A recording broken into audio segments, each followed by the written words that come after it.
ലൈഫാണ്, മയിലാണ് ലൈഫ്. അത് എങ്ങോട്ടൊക്കെ കൊണ്ടെത്തിക്കുമെന്ന് പറയാൻ പറ്റില്ല. ഒരു കാര്യം എനിക്ക് പറയാനുണ്ട്, എപ്പോഴും ആൾക്കാർ മാറുമ്പോൾ അതിന്റെ സോൾ മോട്ടീവ് പൈസ ആണ് എന്നുള്ളൊരു ചിന്ത അത് വേണം. കാരണം പൈസ ഉണ്ടെങ്കിലും പൈസ ഇല്ലെങ്കിലും ഞാൻ ഹാപ്പിയാണ്. ഞാൻ ഈ കിടക്കണ ഷീറ്റിട്ട വീട് കിടക്കണതിൽ ഞാൻ ഭയങ്കര ഹാപ്പിയാണ്. എനിക്ക് വലിയ വീട് വേണമെന്നൊന്നുമില്ല. എൻ്റെ അച്ഛൻ്റെ അമ്മയുടെയും ഏറ്റവും വലിയ ആഗ്രഹം ആയതുകൊണ്ടാണ് എനിക്കൊരു വീട് വെക്കണമെന്നൊക്കെ തോന്നി.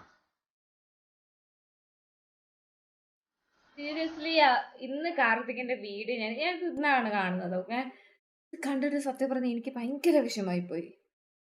സീരിയസ്ലി നല്ല വിഷമായി പോയി. Like I never, not me, we never seen him like this. So അത് വല്ലാത്ത ഫീൽ ആയിപ്പോയി, ഭയങ്കര ഫീൽ ആയിപ്പോയി. അതാണ് ഞാൻ വാഴ.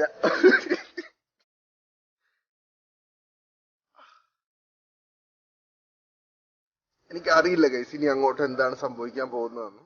ചിലപ്പോ വലിയൊരു തോൽവിയായിരിക്കും, പക്ഷെ സന്തോഷവാനായ ഒരു തോൽവിയായിരിക്കും. നല്ലതായിട്ട് തന്നെ ഞാൻ പോകും ഗൈസ്. എനിക്ക് അറിയില്ല ഞാൻ എന്ത് ചെയ്യുന്നു, പക്ഷെ ഒന്ന് ചെയ്യും.